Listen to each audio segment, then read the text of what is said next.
Welcome to the Shark Bite Show, where we dive into the stories of our members, coaches, friends, and family of Shark Bite Fitness and Nutrition. All right, let's roll. Hey, welcome to the Shark Bite Show.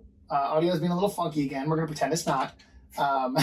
Today I am here with Mike Cintron. Mike is a Cape Coral police officer. I am. He is a player on the Southwest Florida Sharks. I am. He is my life partner.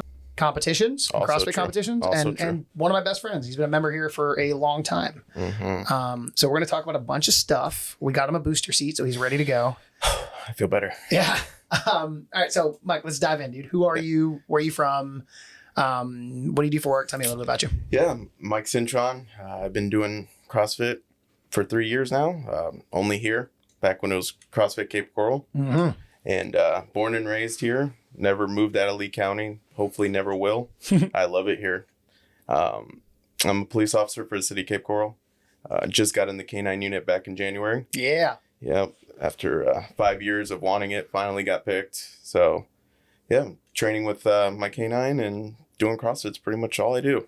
Yeah, that was cool. I watched you go through a lot of that process to try to become a K9 officer, and it was pretty cool. Yeah, it's a lot of getting bit. It's a lot of decoying in a bite suit. It's a lot of hiding, a lot of sweating.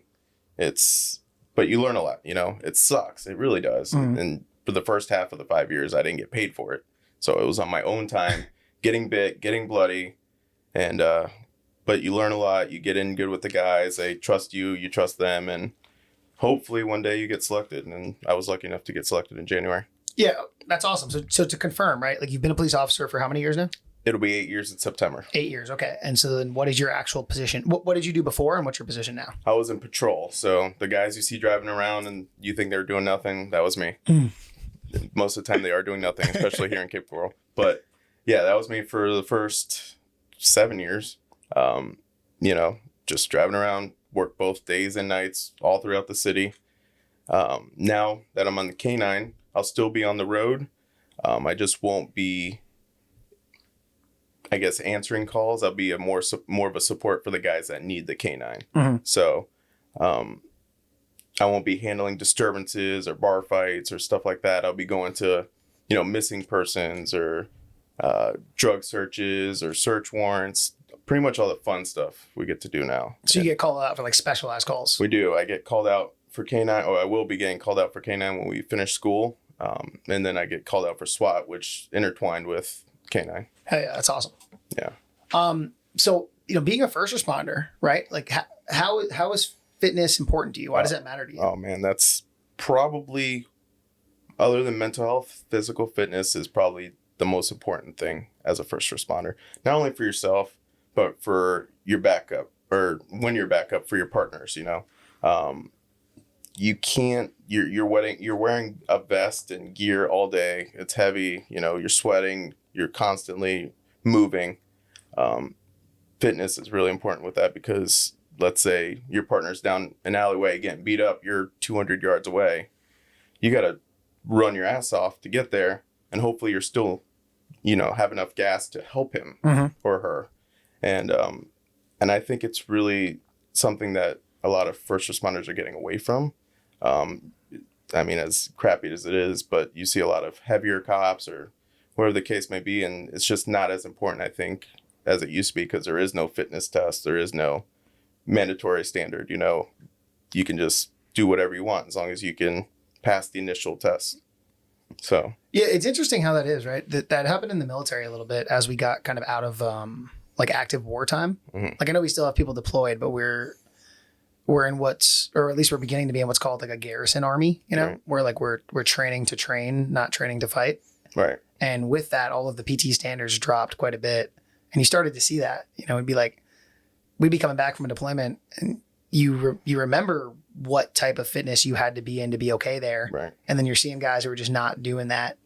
Right. It's interesting to see that happens in the real world as well. Yeah, it's hard because, in the academy, you have PT every day. Mm-hmm. So you're almost forced to stay in shape. You don't want to be that guy at the end. You don't want to be first, but you don't want to be last, Mm-hmm. But once you're done with the academy, there really is no standard unless you're trying out for SWAT or K9, where there is a mandatory test you have to take yearly. But so you get a lot of guys that right off the bat, right out of the academy, go on nights where probably isn't the healthiest eating. You know, the only things open are Wawa or 7-Eleven and Wendy's, Taco Bell. And you're in your car on nights a lot more. So you're just constantly sitting. You're not moving. You're just trying to stay awake. Where as days, you're always out of your car in the heat and stuff like that. But so I think a lot of officers get away from that. And it takes a reality check to get back on board, I think.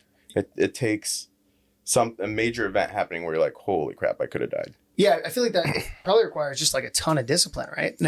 It does, because there's no one there watching you. Mm. There's no one there forcing you to work out. So guys work nights, they get up, or they get home at 7 a.m., get up at 2, 3 in the afternoon. Mm-hmm. They got to work that night again. The last thing they want to do is, I got to get up and go to the gym. I got to get up and go for a run. I got to stay in shape.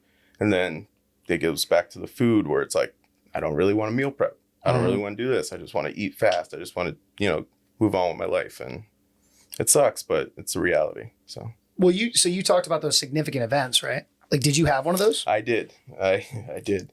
So earlier in my career, probably about 2 years on, I'm gung-ho. I'm like, I'm in great shape. I'm lifting weights. I don't need to run. What do I need to run for? I'll do cardio by lifting weights faster. It's all about how much you can lift, not, how far you can run. I've seen pictures of you back then. I remember, yeah. So, all I did was lift weights. I was the guy in the squat rack curling. I was that guy. So I was benching and never would run. And I still to this day hate running. But, we had an incident where there was a traffic stop. My partner pulled somebody over on Del Prado, not far from here. 2 occupants in the car. For whatever reason, he called for me to come up and we needed to get them out of the car. I don't know if he wanted to have the dog run for drugs, which they can't be in the car for, or one of them had a warrant. Whatever the case may be, they needed to get out of the car. So he goes to the driver's side. He gets the driver out, walks him back to the rear of his car. He asked me, hey, man, you mind grabbing that passenger for me? Yeah, no problem. I have the passenger open the door for him. I'm like, hey, man, just let me see your hands and I'll walk you back, follow your partner back there. So I open the door for him. He starts walking back. I close the door. He takes a look at me, takes off running, northbound on Del Prado. Mm. I look at my partner. He's got someone there. It's on me now. Crap. I take off after him. Not even 4 or 5 seconds. He's already got 40, 50 yards on me. He's leaving me. Like I'm not even moving. He's, and I'm huffing and puffing. I'm thinking I'm catching him. I'm nowhere near catching him. So he makes a right behind the lobster place up there. And of course, a corner, you have to slow down and take it, so you don't get ambushed. Uh-huh. And so I'm trying to call out my position. I'm slowing down and I sound like an absolute soup sandwich on the radio. I'm like, I don't know where he's running. Like, it made a fool, Yeah. I had no idea where I was. All I cared about was, lowering my heart rate, trying to figure out what was going on, So we ended up not catching him. Cleared the traffic stop. No one got hurt, thankfully. But we go back to the PD and, it's all fun and games. Oh, you let that guy beat you in a race. I can't believe you let him smoke you like that. Just a guy, the alpha, like that would have never happened if it was me, like, yeah, whatever. They're like, man, you're lucky he didn't circle back and, come hurt you guys. You got to work on your fitness and this and that. Cause man, you sounded like crap on the radio. Mm-hmm. Like we had no idea where you were. We had no idea what the guy looked like. We had no idea anything. We had no description because you were too busy huffing and puffing. So, I'm like, yeah, whatever. So I get in my car, pull out of the station, go down a couple streets, park my car, shut it off or whatever. And just absolutely felt sorry for myself. Like, man, I can't believe that I let that happen. I'm still new. These guys are by tomorrow morning, it's going to be wildfire. Everybody's going to know in the department that can't run. Yeah. And so from that point, I never wanted to feel like that again. I never wanted to feel like I just didn't prepare. I wasn't prepared. I wasn't physically ready. I wasn't, because God forbid he would have circled back and, done whatever. And from that point, I just refused to never let that happen again. I think that's actually pretty cool, right? Because you could have chosen to go a different route after that, right? You could have chosen to be like, oh, well, nothing happened, therefore it was okay. Right. We, on my second deployment in Iraq, I had a similar story. We had a sniper shoot one of our guys, right? And he ended up being okay. He was fine. Luckily, those bulletproof vests work really well. Right. But we had he got shot. The gunner in one of our turrets like pointed at a guy, and we watched the guy get into a van, and then the van took off. Right, and we're in like a city area. Me and 4 other guys took off after this van, right? And like it's a van, it's a vehicle moving, and we're wearing full kit in like the summer in Iraq, and we're running after him. And I remember as we're running, people just dropping off, you know. And then we're going, and eventually we get to the van, and I hit it with my gun, and the back window breaks, and that caused them to stop. And they get out, and like long story short, it wasn't the right guy. Right. He was okay, right. You know. He was scared as shit. He had no idea why we were doing this. But I remember realizing also that it's like me and my buddy Bo, we're the only 2 that made it this far. Mm-hmm. And we're now like, we're probably like a quarter mile, half mile into like enemy territory by ourselves when we should have had like half a squad worth of people with us. Right. And the thing you're talking about, it had that same effect on all but one of those guys. Like one of the dudes decided to be a turd and say, luckily nothing happened. But everybody else, when we got back to the base that day, they were like, that's never happening again. Right. And it was like the next day I even drove, I'm like, man, he had to have run at least half a mile. And that's why, you start making excuses. Like, I'm not in that bad of shape, am I? Like the next morning I wake up, I can't be in that bad of shape.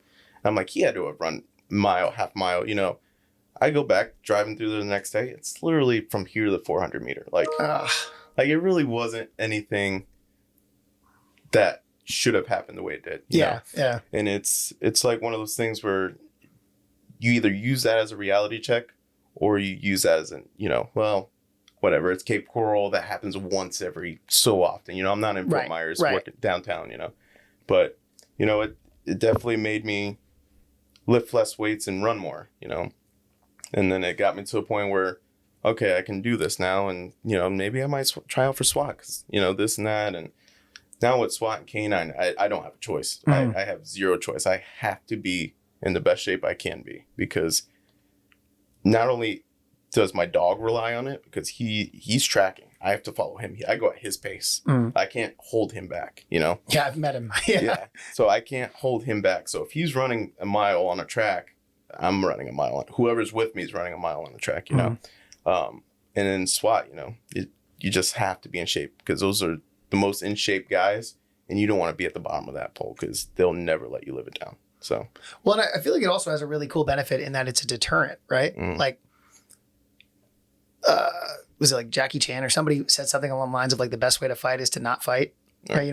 The best way to not have an altercation is to make it so people don't want to have an altercation. Right. You don't look like a target when you're in shape. Right.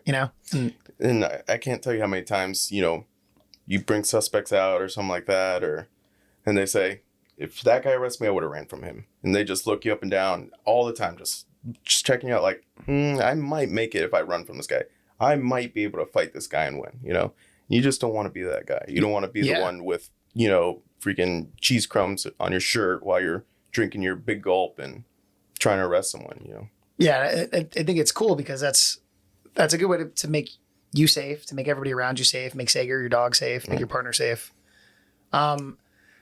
Talk to me about Sager then. Oh. Yeah, because Sager, for anyone who doesn't know, is Mike's dog. His working dog, his canine dog. Oh man, I love that little guy. He's a little velociraptor, right? I light up when you talk about that dog. Yeah. Oh man, I love him. He is he's a handful, but he has in the 7 months I've had him, I got him back in January. He came from Hungary. He's on French commands. He is a almost 2-year-old Belgian Malinois. He's a little small Belgian Malinois, not the big ones, but he has completely turned my life upside down. He has changed my life for the better and, for the worse because he's a handful. But he's taught me so much. I've learned so much from that dog's, just patience and just how smart these animals truly are. And as soon as he does something that we've been working so hard to do, it just makes my day that much better, But he is definitely not a pet. That was one of the things I struggled with when I first got on the unit because I have 2 German Shepherds that are huge pets, like big, cuddly. Like they're goofballs. Yeah, huge goofballs. And so that was a reality check for me is that this is a highly aggressive animal. Especially when I first got him, he wanted nothing to do with me when I first got him. We would, take him on walks. He could care less who was on the other end of the leash. He was going to do whatever he wanted to do. And then he would grab things and he would look at me like, go ahead, try and take it away.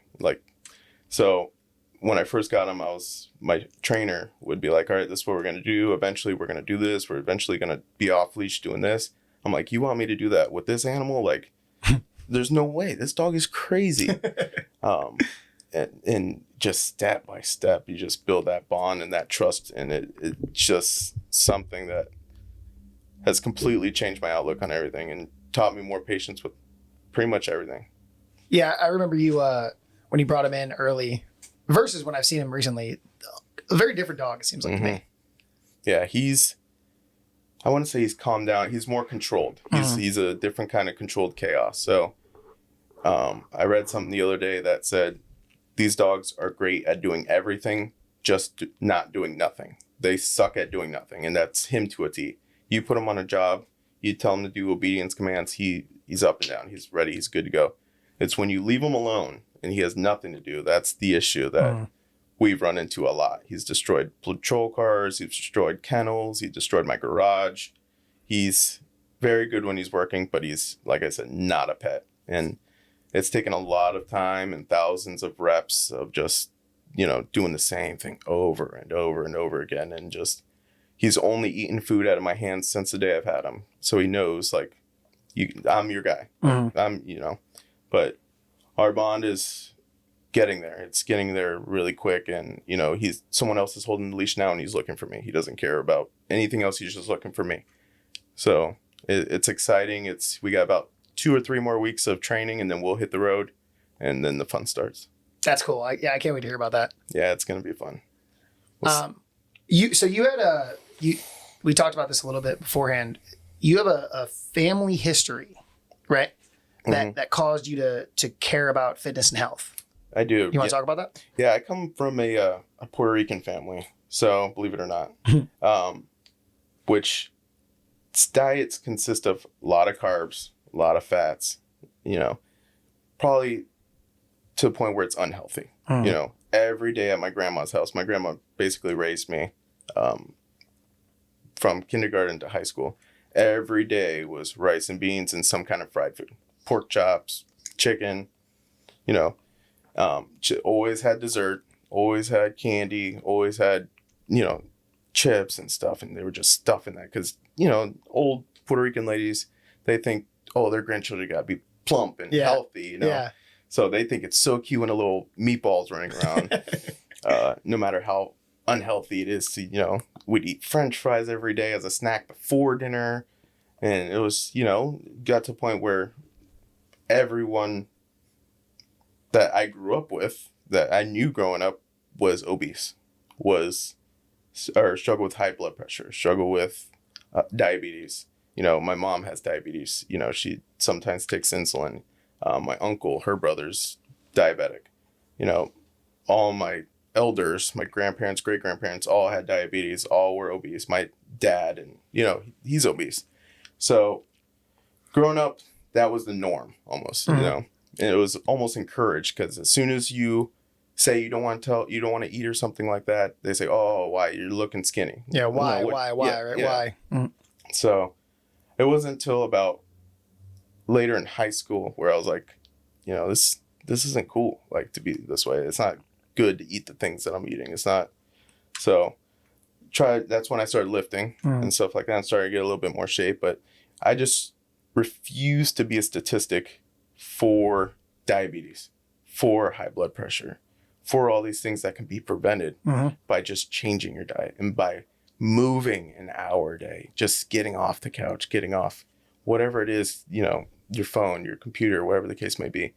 And especially with, everything being so remote now, it's almost dangerous because you're home all the time sitting. And it's to a point where you have to change your life or you're going to be that statistic. You're going to be the insulin dependent person. You're going to be the person who sits up out of a chair and is breathing heavy, and I struggle with that, especially once my grandparents started getting older and they were still, obese, and it's really no way of sugarcoating it because you start sugarcoating, oh, that's what they say. You're not fat. You're just chubby. You're just husky. You wear husky shorts. You're fat. You're obese. You almost have to just accept it and change it. And, it's just something that you have to move forward with. Yeah, right. Because like, there's a difference between like body positivity, which is important, and then like, promoting unhealthiness. Correct. Yeah. Right? And especially with things like type 2 diabetes, which are completely preventable. Right. That's not the same as type 1 diabetes for anyone listening. Those are very different things, right? But you can fix it by making small changes. Right. And you don't have to make drastic changes either, Right. And I have this debate with my mom all the time. She always complains, Michael, I can't do this because, my diabetes, my blood sugar gets low. I have to go take my insulin. I'm like, I go to her house and I open up the fridge and there's nothing but junk. Like, Mom, well, like, what are you doing? Like, what did you do today? Oh, I've been on the couch, doing nothing. Go for a walk. Do something. I'm not saying go out there and light the world on fire. Just one or two things. Don't eat this week and go for a walk to the end of the block and come back. That right there, right? That's why a lot of people, I think, don't make changes, right? It's because they think that they have to do everything, right? Not realizing that literally, right, a walk a day would make a very big difference in most people's lives. Right. Eating a little bit, like eating a portion of vegetables in one of your meals would make a massive difference, Just take one thing out. Just one thing out, one thing at a time, and just move. You don't have to do anything. Just move your body. And the quicker people realize that, I think the easier it'll be that, I don't have to go on keto. I can't give up all my breads, I can't do this. I can't go do CrossFit. I can't do bodybuilding. Like, no one's asking you that. We're just asking you to move and change one thing at a time. Yeah, the over quarantine, I know a lot of people, our quarantine wasn't very long here, but in a lot of the rest of the country and the world, it was. A lot of people were saying because they couldn't work out, that's why they put on weight. And yeah, it wasn't your 1 hour a day of working out. It was the not walking around at all for an entire day. You lose 10,000 steps a day, you're going to start to put weight back on. Right. Right. And I also think that leads to a depression. Yeah, totally. A total depression where you're cooped up and you're feeling down because you feel like you can't go out into society or you can't do anything. And then you eat more. You eat more because you're bored. You're bored. You can only do so much at home. I hate being home. I hate it because I literally will just sleep. That's all I do. I'll sleep and eat, sleep and eat, sleep and eat. That's all I'll do when I'm home. I will be home 5 minutes a day if I could, But you get quarantined, you get all this, COVID stuff going on, and it's like a vicious circle where you're not doing anything. You're putting on weight. You get depressed, so you eat more because you're putting on weight. Right. And then you just keep going, and it's like a circle. I know that I've seen it a lot. I mean, I with being a cop, I was never quarantined from my job or remote from my job, but even I was like, man, I can't go to the gym. I don't know, go on a mile run, and then I'll just go stuff my face, So I think the gym aspect is a major thing, just getting out of the house and having a place to go to for that hour a day. But if you don't have that, just walk. Yeah, right. Just do a thing. Just do something. Anything. Right. Because you and I know that aside from just physically, how much mentally this helps us, right? Like just having a thing we look forward to doing every day that moves us physically. Not only that, it's also just the interaction with people, because you see all kinds of people here, all different body types, all different levels of fitness and stuff like that. And you're like, okay, I can do this. I love watching Mrs. Davis work out. Yeah, I do love watching Miss Davis work out. Shout out Janet. I love Miss Davis and Joe. You think you can't do things, and then you see these amazing people do the things that they need to keep that healthier lifestyle. And it's motivational. It's inspiring to watch them do that. Well, so that now that you brought that up, let's talk about that. What's your experience at first CrossFit Cape Coral and then now Shark Bite? What's that been like for you?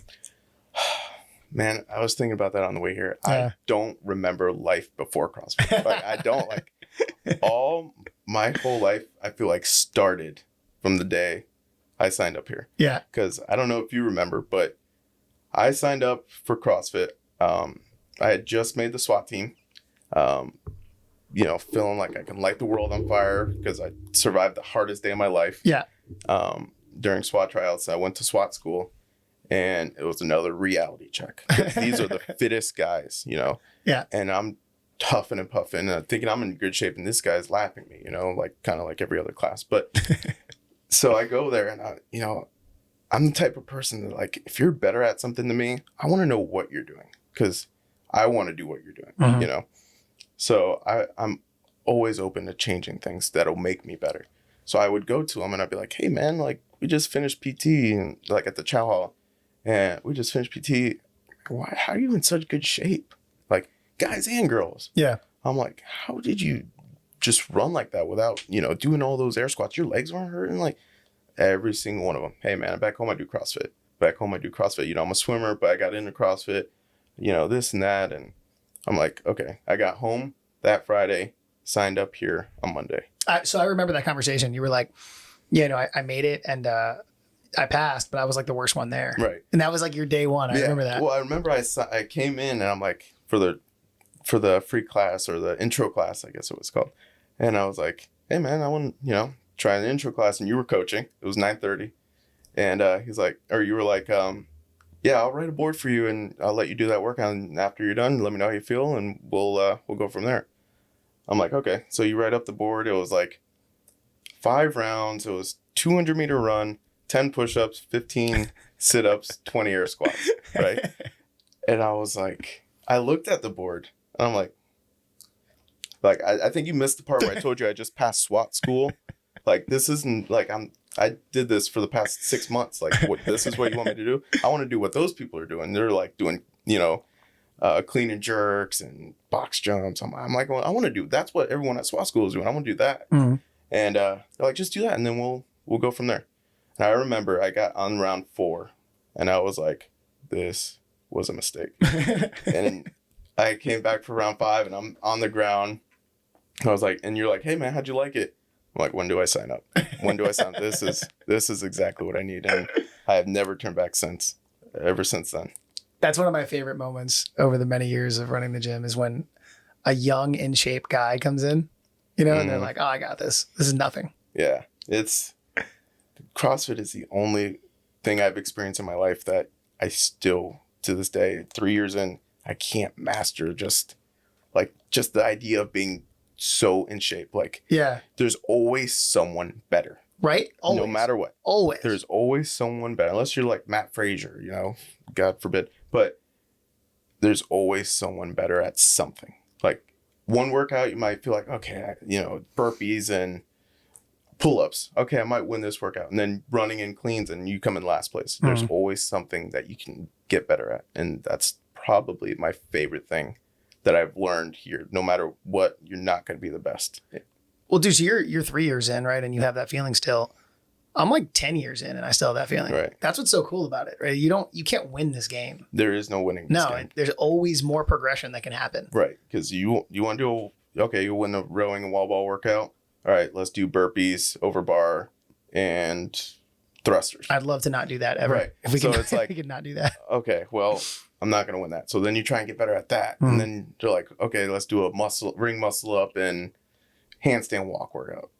Crap. Yeah. Like, Yeah. And it's still like, I think I'm in good shape and I haven't even touched the top, like it's so far down the road. Like, I don't think I'll ever reach it, but I'm along for the journey to try and. Right. Cause that's kind of the fun of it, right? It's like like I play a lot of video games. I know you're not a big nerd like I am, but a big part of the fun of that is like the process of getting to a place. It's not beating it. It's the stuff you do along the way. Right. Right. And that's how this is.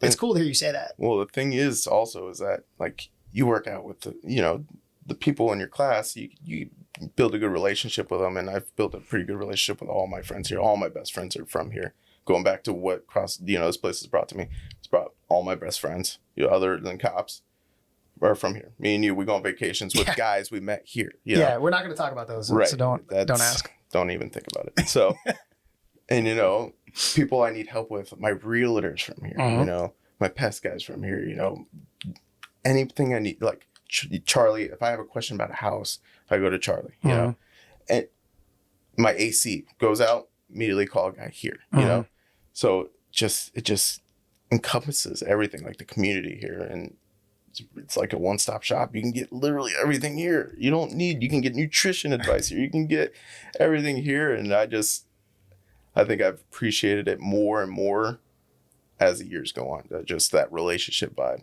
Yeah, it's a cool feeling. We just had 2 new couples come down here. They moved. They had dropped in with us a bunch of times, and then now they moved down here, so they joined the gym.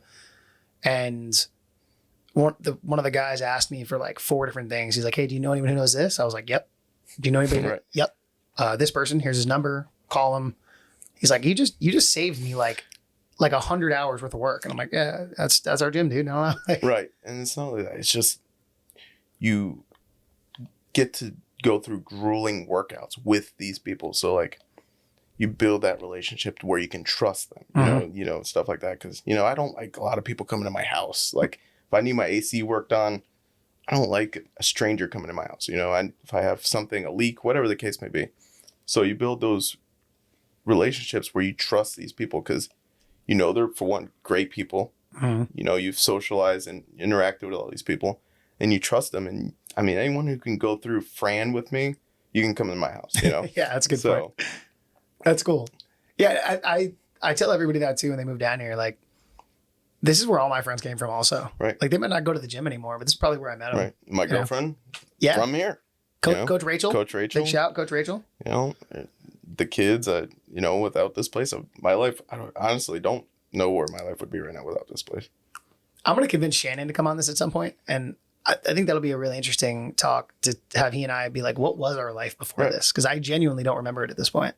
Yeah. 3 years ago, and I struggled to remember, like, what did I do for fun? Like, I don't remember, but it's only getting better too. It's really only getting better each year that goes by. Last year was tough, but it gets better. It really does. And I would tell anyone, just if you're afraid, if you have any resistance in coming here, just try it, man. Just try it. Cool. I hope that works. Just try it. So you play on the Southwest Florida Sharks as well, right? You're wearing the shirt. I am. Yep. You're No, dude. 2 years ago, that joke was okay. Yeah, that was my red shirt year. Yeah, I redshirted that year. We redshirted you. Now I'm a sponsored athlete. Shout out to Gulfstream Pool Services. Yeah. So what's it like? What's it like being on the team? What's it like playing? What's your experience like there? It is fun. A bunch of jokesters on this team. Yeah, it's true. Man, you think it goes back to thinking you're a good athlete. And I remember my first practice. And I was like, man, I have no business being on this team.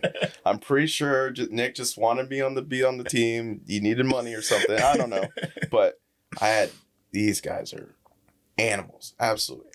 The ones you dream about being physically, Mm-hmm. And they're all so much fun. Mm-hmm. They're all so down to earth. They're all so willing to help. They're all, it's a big family on the team. And, you can take pointers from anybody about anything, and it's just fun. It's, the team aspect, growing up playing baseball and football, like, it feels like that team again, how you can support the team and how you can contribute to the team.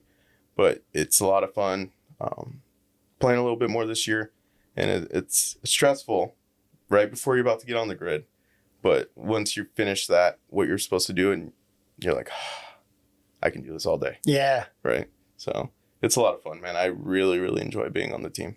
It's super fun, dude. And I'm actually really excited about this upcoming doubleheader we have because you're playing a lot more and we get to use a lot of your specific strengths a lot more than we normally do, Right. Yeah. I'll be the one upside down doing the handstand push-ups. Yeah. So yeah, I did it in the As One tournament. Did a lot of handstand push-ups and toes to bar. And it was a lot of fun, man. It was a lot of fun. I'm looking forward to it. Yeah, this is your third season now, right? Third season. Okay, cool. Second one. The first one's a red shirt. Yeah, we won't take away your eligibility for that one.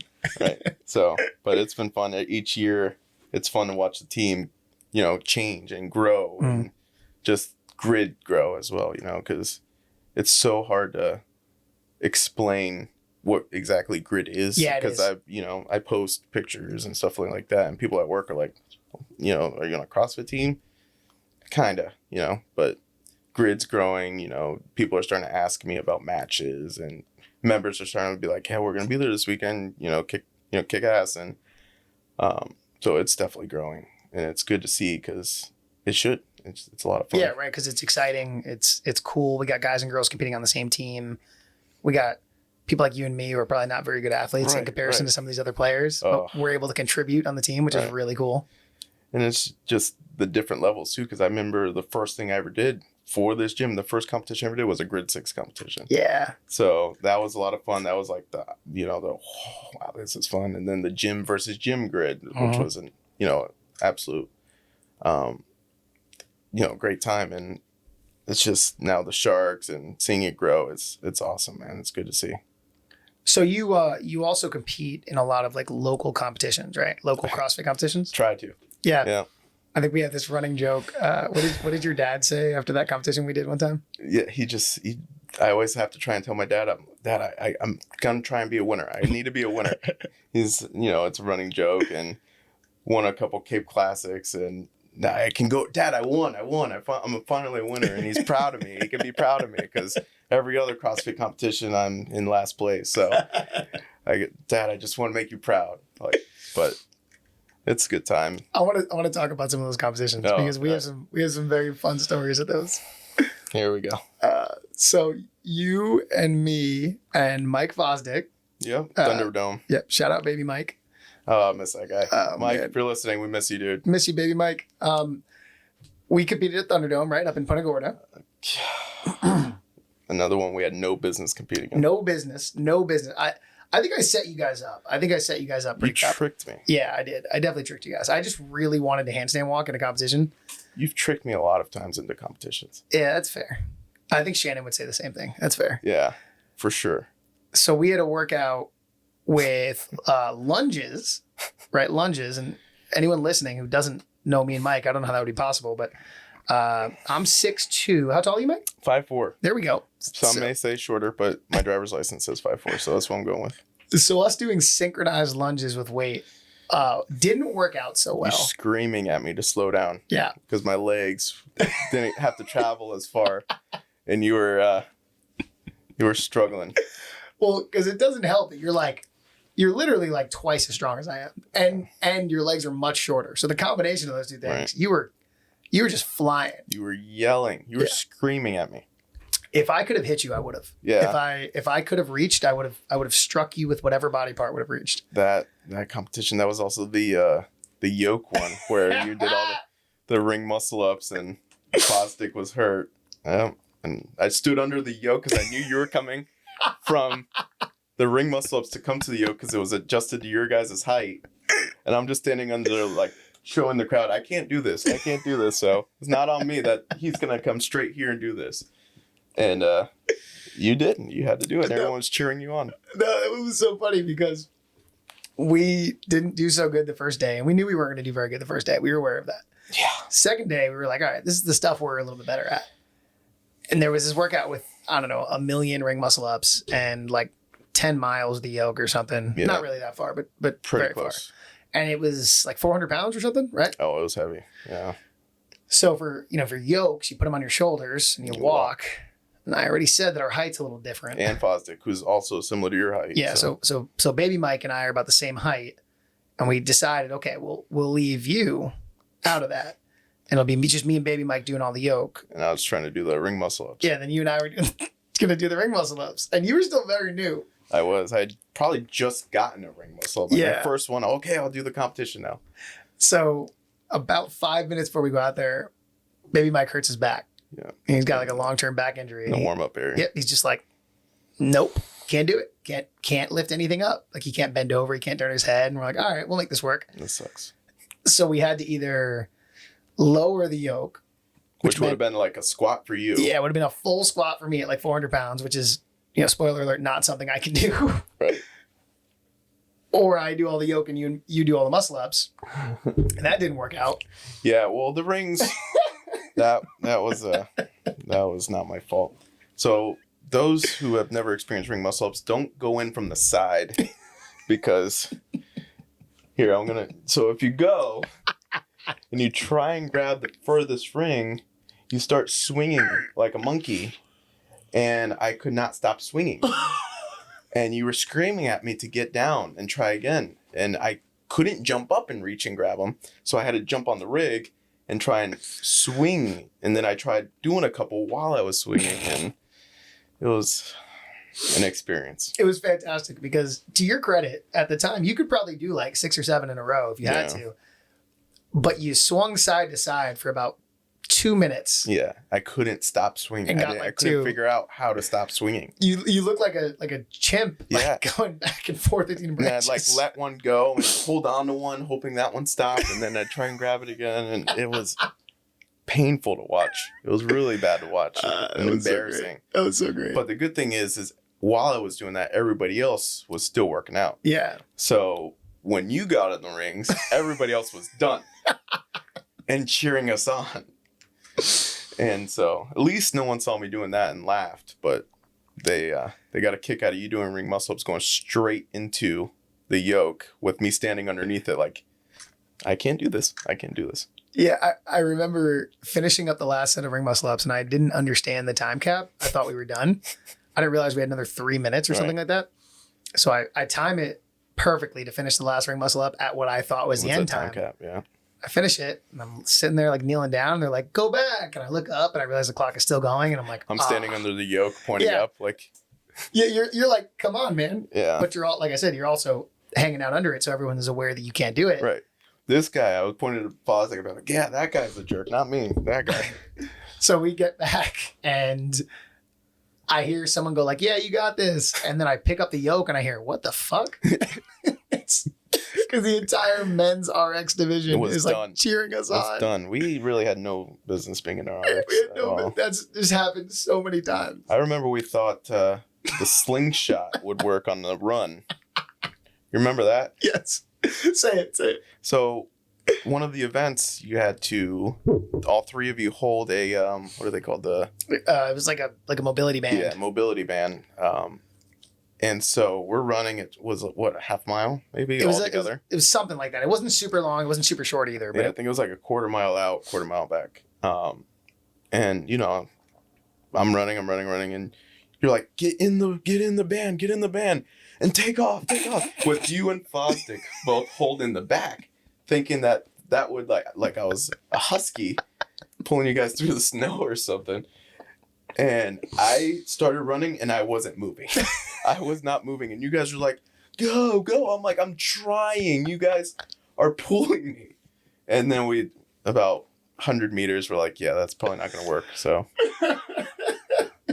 because all three people had to touch it. So yeah. Well, it's funny because I haven't thought about this since then, but then you, Rich, and I basically did the same thing up in St. Pete. That was that was more enjoyable because you guys did, the swim and I was just sitting there looking around. So yeah. So for anyone who's listening to this, Mike does this to me a lot. We sign up for competitions, and then he uses his height as a way to get out of doing certain movements. So we competed this one in St. Pete on the beach, and Rich, who's been on the show before too, he's a cop as well.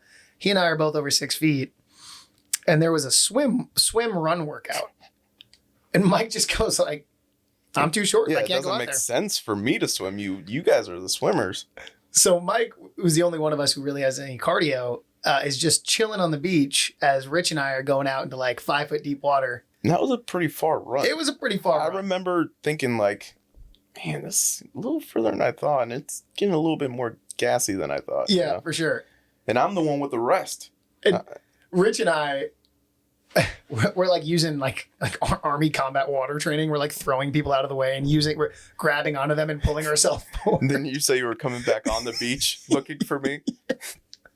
And I'm just standing there like looking at all the nice, condos. I'm like, man, I should probably stay in that place when we come back here. And oh, here they are. I'm right here. I'm like the kid at the store you told not to move. That's exactly what it looked like. So yeah, and then I remember again, a real common thing. We were in last place.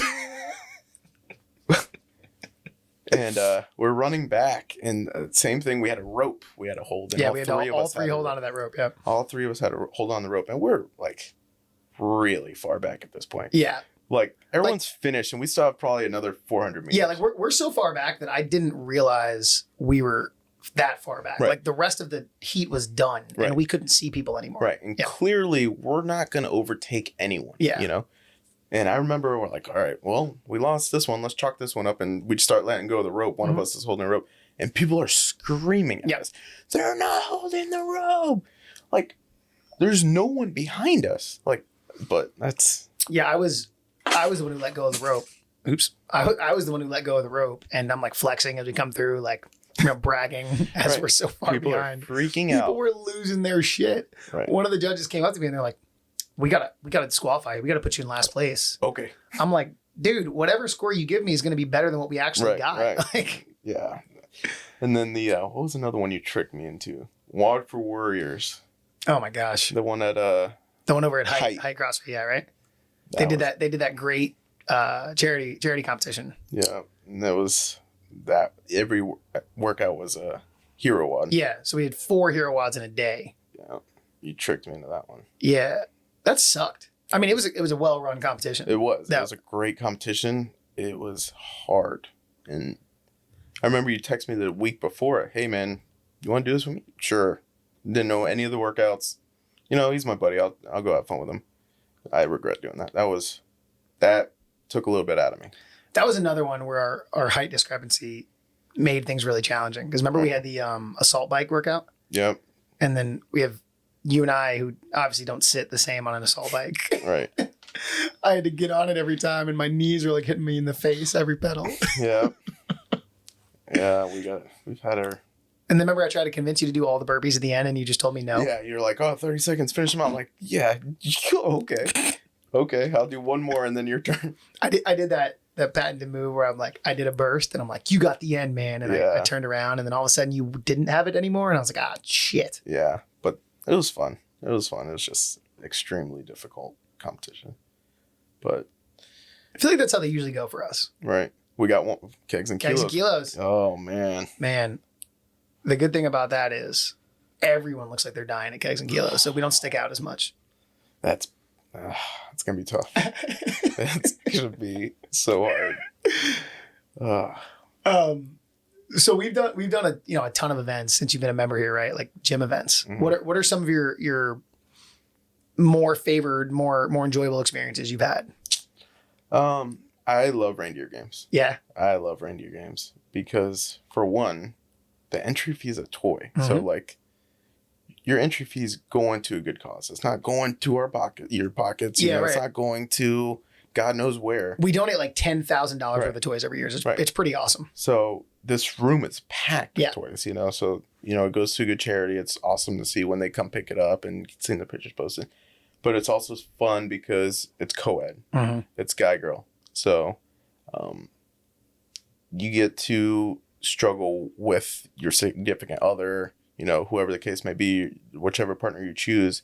But it's a little bit different, you know. It's just a little different. Mm-hmm. It's, you know, it's a lot of fun. You know, I'm still trying to beat you again. Rachel, we got to start training now because we can't let that happen again. Well, I got to find a new partner because what happens is every year I get a partner and then their boyfriend comes and takes them away. Good. That's how it should be. It's horse shit. That's how it should be. But I got to just keep making my way to the top with new partners. Yeah, I'm sure you'll recruit just fine.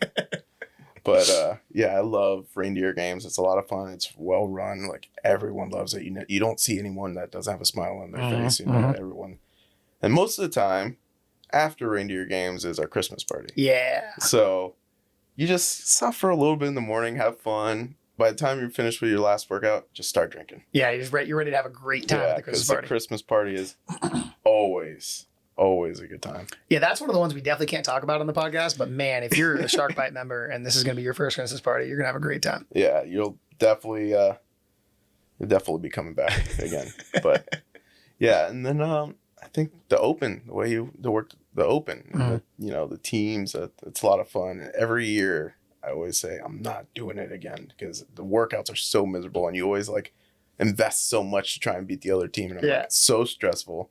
And then you get the workout releases and you're like, I hate wall balls. I hate this. I hate that. I'm not doing this. But every year you just suck us up back in and it's always so much fun. Like at the end, still haven't won yet again, but it's run awesome, and it's just a great gym event, and of course the Cape Classic, which the past 2 years I've won. Yeah, no big deal. That was fun. We won that last year. No big deal. That should I think by 1 rep too. That should be coming up real soon. Yeah. Spoiler alert. Sorry. Oh, I'm recruiting.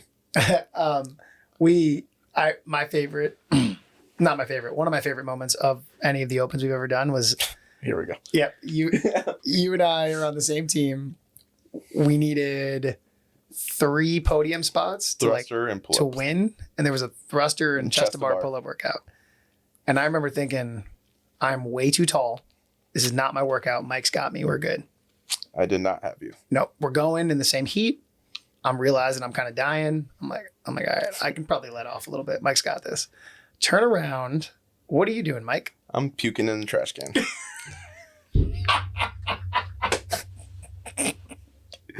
I am throwing up. There's plenty of pictures taken. I am throwing up my burger and fries that I ate an hour before. Yeah, that was not a good one. I remember, and the worst part is, I remember Rachel was judging me. Yeah. That workout. In more ways than one. Yeah. And I remember I'm getting, I wasn't very good at butterfly at the time. I'm doing strict chest to bar, and she's no repping me. I'm like, did you not just see me throw up? Like, come on. And no rep. And I remember I got down. I'm like, screw this workout. I'm like, all right, I'm going to jump up there one more time. And as I'm jumping up, I get a leg cramp, a Charlie horse right in my calf. I'm like, this workout's done. I'm done. I'm over it. I'm sorry, Nick. But yeah, that was a fun one. I remember being at the green rig with Aiden and thinking like, all right, Aiden's doing really good. I don't want to put in the amount of work I need to beat him. Mike's got me. And I turned around and I was like, oh, man. Yeah, I was throwing up. Oh, man. But it was fun. Yeah. So it was a good time.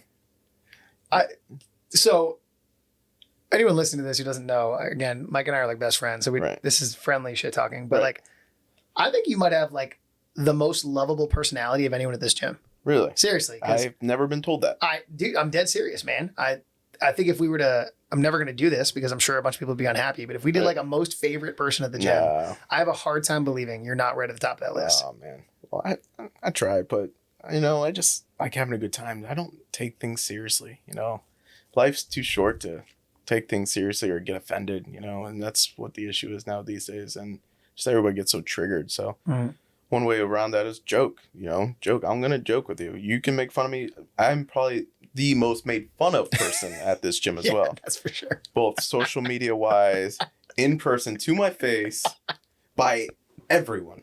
Literally everyone. I've never met people before. And they're like, hey man, I heard you suck at thrusters and chest to bar. Like, what? Who are you? But yes, I do. And I always give coaches a hard time too. Yeah, it's true. That's true. I love giving every coach a hard time. And if I'm in your class, you're going to know it. And, just try and take the edge off the terrible workout we're going to get. And I complain a lot, but it's all fun. It's all fun and games. You got to socialize, and that hour we're here, make the best of it, Yeah, I know that like, especially when you were newer, before we knew each other super well, I remember being a little worried because, you're young, you're in shape. Mm-hmm. There is a demographic of young, in shape dudes who are not like friendly. Right. They're a little too like over testosterone, right, put them in a class with people who are older or women or people who aren't in the same level of fitness. And like a lot of times they just don't fit in, Right. They're too busy being overly competitive. And I was a little worried about that when he first joined, and I couldn't have been more wrong. Right. Man, I'm the worst sore loser, but if you beat me, I will congratulate you for beating me. And that's the way it should be. I'm a terrible sore loser. I'm extremely competitive. Ask Rachel. But have fun with it. There's no reason. We're not at the CrossFit Games doing it for $300,000. Right. We're doing it for an hour to make fun of each other on Sugar Wad. Totally. Or on social media. But it's a lot of fun, man. And I'm not for everyone, but the people that get to know me realize that it's all fun and games, and I don't mean any harm by, the jokes and I can take it too. If you want to give it to me, I'll cry about it, but I'll take it. Take it. Yeah. One of my I've said this a bunch of times now. I'm saying another one. One of my favorite things about Mike at the gym was about an 8-month period where everybody would wait until you put your score in and then lift 0.5 pounds more than you did. I don't think that's so much funny. And you would just shoot down the leaderboard every day. Just everybody would get 0.5 or 1 pounds more. It's a real funny game that they like to play because, you know, I usually am at 5 a.m. So the only thing I really have to go off of is like Omar. You know, I love working out with Omar. And so I don't know if I should push myself more. What's good? You know, I don't want to hurt myself at 5 a.m. I literally just rolled out of bed. Do I really want to go back squat 415 pounds, you know? And then I just watched the leaderboard and 9:30 goes. I'm like, oh, that's weird. Oh, that's weird. That's so weird. 4 o'clock. Then the crew comes in, you know, the Shannons and the Rudies, and they think it's so funny to put half a pound. I didn't even know we had half a pound. Like that's not accessible to me. I can't do that. It's hidden somewhere and I don't know where. Yeah, we won't tell you. And it got to the point where just a couple workouts ago, Rudy did it right in front of my face. Yeah. We're doing deadlifts and he's like, you can go first, man. I'm like, oh, that Rudy, he's such a nice guy. And Shannon's there witnessing and snickering in the back. I'm like, what's this guy laughing about? Nothing. Just go, man. We're on a time limit. And so we're lifting. We get to like 400 something pounds, whatever. And I'm like, okay, I'm done. Because the workout had deadlifts or something. I'm not going any heavier. And Rudy's like, you're done. You sure you're done? Yeah, I'm done. Literally runs before the time cap, gets half-pound plate or 2.5-pound plates, puts them on each side just so he can try, you know. And I was here for that. That was fantastic. Yeah, I'm like, you Rudy. What's cool is that, you know, we have the 3 gyms now, and it's people who don't know you are jumping in on this game. Like, people at the Fort Myers and Naples gyms are like, oh, what do you get? I'm going to do 135.5. Right. Yeah. It's fun. It hurts my feelings. No, but seriously, it's all fun and games.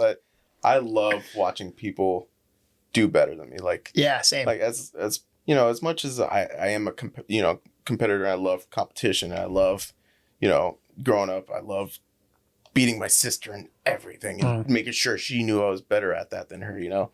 As much as I love that, you know, you grow up and you start getting happy for other people. And so I do love watching people that struggle with a weight and then try it and, you know, whether it's more than I can lift and getting it, you know.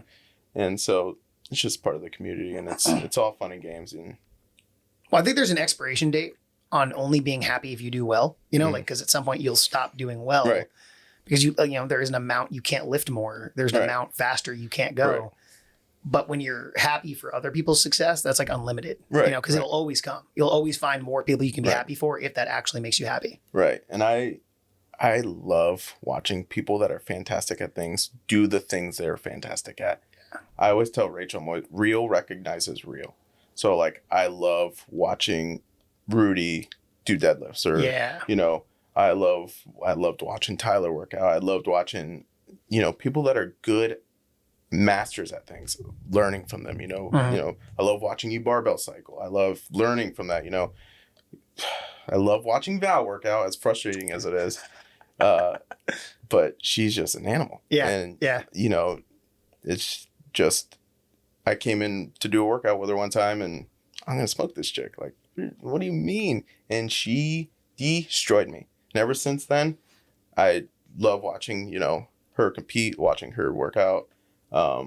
Same thing with Rachel. I love watching Rachel gymnastics. Yeah, right. Because they're just so good. Right. Tiffany doing gymnastics, just so fluid, and you can learn from that. And I love watching them succeed in things, you know. So, do you remember the workout? You, me, and Valerie, Coach Val down in Naples, were running. Yeah, that's the workout I'm talking about. We take off on a run. Yeah. And Val isn't used to this, but you and I are just talking shit the whole way. And she goes, how are you guys talking right now? And I was like, Valerie, because we're not very good athletes. We're not good runners. This is going to end real fast for us. Right. You're going to keep this pace up. We're not, you know? But yeah, I remember, that was the one I was all salty about was running, lunges, and kettlebell swings. Double unders or something like that? Yeah. and she destroyed both of us. She's gonna be doing that to us for years, bro. We better just get used to it. So, but it's all fun and games. You know, everyone has their strengths and weaknesses, and I love watching people improve on their weaknesses. You know, that's probably my favorite thing. But I also love when you're good at something. I love watching you do what you're good at. You know, and just learning from you, and you know, it's fun. So, you know, you like me have made this a very important part of your life, right? It's not just like the fitness, right? Like this is the place we go to hang out with our friends and meet people and pull experiences from, right? Like for a lot of people, starting in a gym is like a scary experience, right? And understandably, because it's new, like new stuff is scary. What would you tell somebody? You've been doing this a while now. What would you say to someone who's afraid to come in or nervous about it or anxious? Just do it. Just do it. Like, just walk in the door. Like, all those nerves are going to come with you as soon as you talk to the first person. I was nervous when I thought I was in the best shape of my life. And I'm like, I'm going to come in here and I'm going to light this place on fire, you know? And I still had that confidence, and I was still nervous when I walked in. You know? But as soon as I started talking to you, it went away. You know, you just do it. You know, anything you're uncomfortable with, as soon as you do it, and the more you do it, the more comfortable you get with it. Whether it's, you know, social interactions with people. You know, some people might be great athletes, but they don't socially interact with people well. You know, just come. You know, just come do it. You know, some people want help but don't know how to ask. You know, just come. You got plenty of coaches here that will help you. You know, start sooner. I wish I would have known about CrossFit back in high school. I wish I would have done CrossFit all through college. And it's one of those things that you hear about in the stigma. Yeah. You know, I was going to ask you about that next, right? You know, stigma. Even like right now, you know, at the PD, all these guys that are bro lifters, you know, just what I used to do. And they have this stigma with CrossFit. Like, oh, I'm not doing CrossFit. Ugh. Like, that's underneath me. Like, you know. It was the same way in the Army, yeah. Right. That's just underneath me. Okay, come here and I'll put a girl against you and I guarantee you she will destroy you. Yeah, like, right. And some people need that, you know. Some people need that wake-up call where I just got my ass kicked by a female. And I'm this big alpha, macho, prideful guy that's on the SWAT team, who's a sniper, who's doing this, who's killed people, you know, whatever the case may be. But she just beat me in a workout. Okay, she's doing something. You know, I need to start doing what she's doing or what everyone here is doing. So I think if you have that stigma or you hear that stigma or whatever, it's nothing like that at all. It's nothing like that. It's a big family. Everyone wants you to do good. Everyone wants you just to leave each day just 1% better. And that's, I honestly, truly believe everybody wants everyone to succeed. Even though Rudy and Shannon say they love when I'm unhappy and they hate when I'm happy. You know, even that, you hear all this smack talking, but as long as they leave here 1% better, I'm happy for them, you know? Yeah. And just come in, just do it. You know, it's whatever the case may be, just come in and just talk. That was perfect. All right. One last question. It's very important. Oh, boy. Very important question. So we do this thing here every month. Mm-hmm. It's called Committed Club. How have you not won Committed Club yet? This is a very frustrating topic, Nick. This is a really, really frustrating topic. I mean, if you're not watching the video version, Mike's getting very uncomfortable right now. Because let me tell you, and I just had this talk with Rachel too, because we were talking about how much I work out and how much I come here, and I'm like, I'm not rarely ever there. She's like, I can literally see how many times you check in. You're always the top one. You've been to the gym more times than anyone else in the gym. So you do work out. I'm like, no, that's not true. It makes me so mad that she told you that because I was going to drop that on you right now. Yeah. She's like, I'm like, well, that's not true. She's like, that's not an opinion. That's a fact. I can pull it up. I'm like, well, so what? But how I don't win Committed Club, if I'm here almost every single day, sometimes used to do twice a day back in the day. Yeah. When I didn't care about my body. But how can I not win? How has Melissa Mears won twice? I don't understand. And the thing is, I see the jar you guys put the names in. Yeah. And me and Shannon are going to go through those and make sure mine's in there. It's there. I made the last one. I promise it was there. I don't believe you. I don't believe you. I feel like this is now a Jim, Mike can't win. Yeah. And I feel like it's like if the Cubs won the World Series or, the world's not going to be the same once I win. So maybe we have to continue you not winning for that reason. Right? I don't know how much more pride can take. I'm so upset that Rachel told you that because I was totally going to drop that on you right now that you definitely have the number one check-ins in 2020 and 2021. And I still haven't won. How does that happen? It's just an anomaly of statistics. I don't know how it's possible. Me neither. And it's really not cool. It's really not cool, even though Steve thinks it's really funny. Yeah. But it's not. It's something I have to win. Our job here is to give the people what they want. And the people don't want you to win. So who are the people? I want to know exactly who, besides Steve and everyone else who likes the smirk comments you put on Facebook that says, and the committed club winner is not Michael Cintron. And then you tag me in it. So then I have to watch it. Because I think I might have won and you're just messing with me. And then you get the alerts for everybody who comments on it. Yeah, and the people who I thought were my friends are also happy that I did not win. And it's just a big, cesspool of just depression for me. You're welcome. Yeah, whatever. You're it's welcome. all fun. I'm going to win one day. If I have my say, you won't. So, Mike, thanks very much for doing this, man. Yeah, man. Thank you. Of course. I had a blast. I look forward to many more years of you coming in here. Absolutely. Me tricking you into CrossFit competitions. Yeah, vacations we got one coming up. Yeah. Vacations that we will not talk about on the podcast. Yeah. Yeah, man. Anybody who's listening to this who hasn't checked it out, just do it. Just do it. I promise you, I guarantee you, your life will change for the better if you just do it. I agree, obviously. Mm-hmm. Thanks, buddy. Yeah, man. Of course. All done. All right. Thanks for hanging out with us today on the Shark Bite Show. If you'd like to get a hold of us, you can find us on Facebook or Instagram at Shark Bite Fitness and Nutrition, or on our website at sharkbitefitness.com. If you'd like to find out more about our guests, their information will be in the show notes. If you'd like to talk to us about getting more fit, feel free to schedule a free no sweat intro at one of our locations in Cape Coral, Fort Myers, or Naples, Florida.